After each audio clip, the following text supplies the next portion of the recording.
So I think probably one of the important questions for people is how long does it take for us to plan a gala? And I think Stephen probably got more involvement in this than anybody else has, really. So to be really honest about it, it probably takes about a year because we generally start straight after the one's happened, and everybody actually spends time in the mess room at the end when most of us want to go to sleep, saying what we're going to do next year. But we do generally have like a wrap up after the gala, don't we, to see what went well, what didn't go well, and we use that kind of feedback to inform our plans for the next year. And we never stop thinking about what we're going to do really and how we can make them better. It's just ongoing, isn't it? You live with it. It's part of life, isn't it? Once you get sucked in, that's it. You know, if you need the grass watering anywhere between Clayton West and Shelley, we ask for a Romney engine. Yeah, it tends to rain a little bit, doesn't it? Yes. Yeah. So the next question we're going to do then is how, and this one comes from Joe Albert Lawson. How do you decide on the theme for a gala? And I think we'll go to Stu. Do you want the honest answer or the one that's we should tell people? We've got to tell the truth. It's very democratic, but tell the truth. Well, traditionally, we used to decide the theme in our lunch hour, and then we pretended to have a vote at a meeting, even though we'd already decided and invited the engines. So people thought that they were in on it. But generally, it was kind of what engine you picked.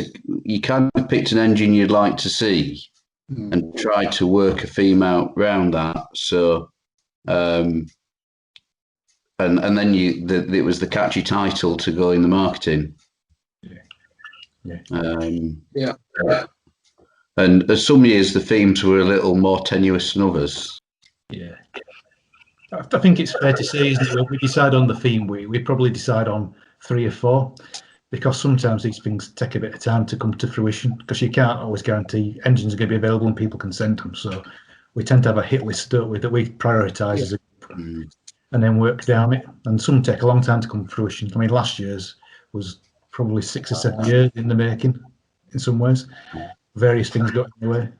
Even the Fairburn one we talked about before, they never seemed to all be in ticket at the same time, did they? There was no Katie, there was no Count Louis, then there was no Shan, and sometimes you just got to, good things come to those that wait, as they say.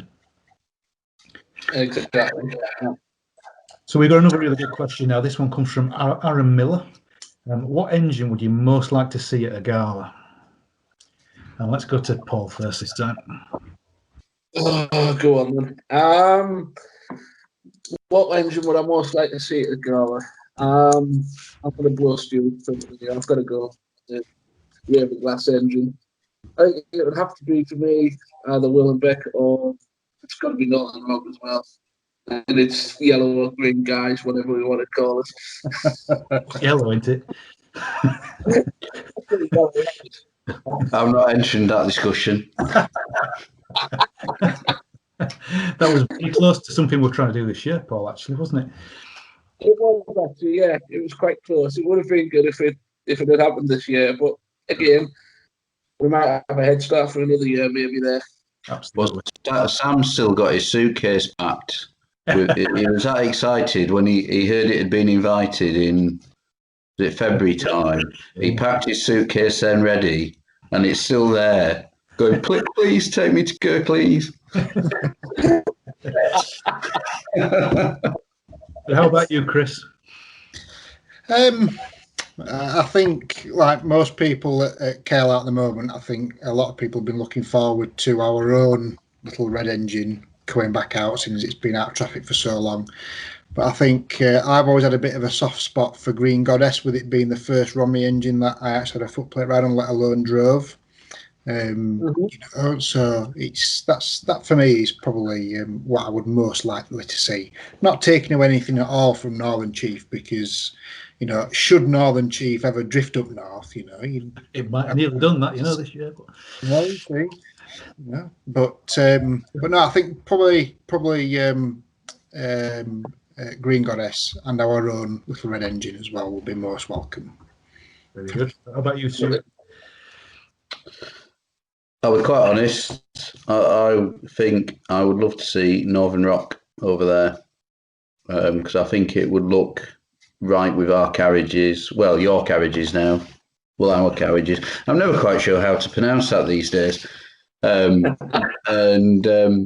It just sort of is a very nice looking narrow gauge engine, and I think it's a hard enough railway where it'll make some noise, but we'll be handling everything very easily, which means from the controller's point of view and the people planning it, it won't be too stressful. Yeah. Because it's a sort of proven entity, really. Yeah. What about you, Steve? I've got a couple, and it's not because I really like the engines particularly. Not that I'm saying that I don't like them. Oh, that's not a way to invite engines, is it? No, it's not because like the prettiest engines. I just think it would be really nice to see them at the KLR. So the first one, which will never happen unless somebody really rich can persuade them, will be Ernest twinning, because I think we could do a really good Fairburn repeat if we could get that from Japan. The haulage is rather expensive from Japan, so I don't see that happening anytime soon. But the other one that I'd quite like to see, and it's more because of the theme, I think, really, in its background. I'd quite like to see Lady Augusta there, because our railway wouldn't be there if it weren't for Brian, and it'd be nice at some point to try and get some of his engines back together. And I think it'd look quite nice to see it's still in its raw form. Ours have been quite heavily modified, haven't they? And I think to see a raw modified Taylor engine in on the line, that'd be quite nice, I think. Definitely, yeah. What was the other one? There were two, with the Ernest twinning. Yeah. Ernest twinning, yeah. Augusta. Wake up. I'm waking up. I know they've just invented the internet in Cumbria, but come on. Wind the handle a bit faster. Yeah. I will do. So we're going to have this one's quite an open question, and this comes from it was Stuart actually, wasn't it? Memorable moments, and there's probably quite a few. We've probably all got quite a few actually. So who wants to kick us off with that? Go on. Why don't you, Steve? You must have some. I've got loads. I'll tell you the first one that springs to mind. I'm not saying it was a good memory, but I do remember coming to a grinding halt in the wood one night on a certain American engine, and I reckon it probably goes down as the longest round trip ever recorded in KLR history, because I do believe that loco left Claytonmeister about 8 o'clock and got back about 11:15. Let me stop you there, Steve. That is not the longest recorded round trip. Oh, is it not? No, there's a certain little red engine that lives in Sherwood Forest. Did that do it in longer? Weren't they 2 hours to Shelley?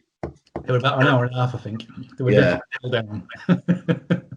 I'm not quite sure they were quite that long. It was probably the longest one-way trip. I mean, we didn't hang out with number 24, did we, on the way up? It all came. Well, I blame Uncle Jeff because he was being spirited with Sean. He was. Anybody else have anything yet?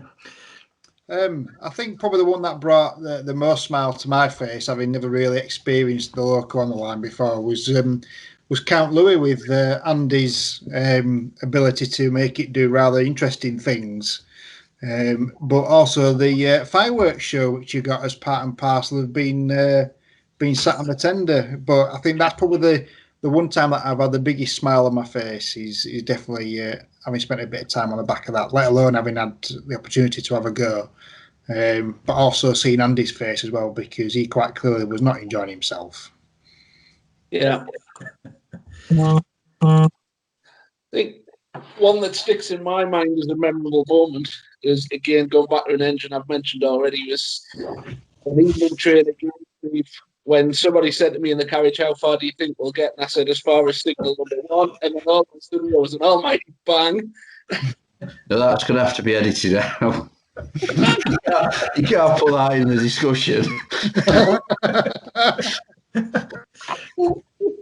It's a memorable moment. I remember it, you know. I don't know. I think it's nearly admissible. I mean, it led to a headbutt the year after, or the 2 years after, didn't it? Yeah, it did. Yeah. I think it was a minor little thing. I think I do remember when, I don't know if you actually saw me doing it, Stu, when I came a cropper on the Romney rail bike, when I decided to set off her. You know, I don't think I've still recovered from that yet. You know, right? Yes, the real bike was fun, definitely. Oh, I wish it was like that. I'll tell you what sticks in my mind a little bit, and it's not one memory, and it's pretty much every year. But when you stand up on an engine, if you can stand up, if you haven't got a roof, it's not a good idea if you've got a roof. But if you can stand up, or you just look out of the engine before you're about to go out of the shell, you're bust.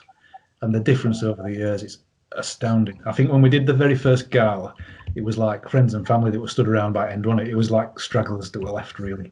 And when last year, you just looked and there were people all the way up to the bridge over the main road at Clayton West, and it was packed. And you just think, this is really good.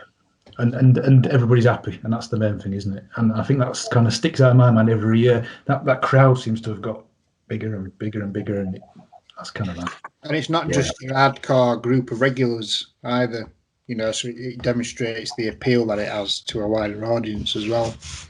Well, I think that, I mean, when I sit back and think about memorable moments,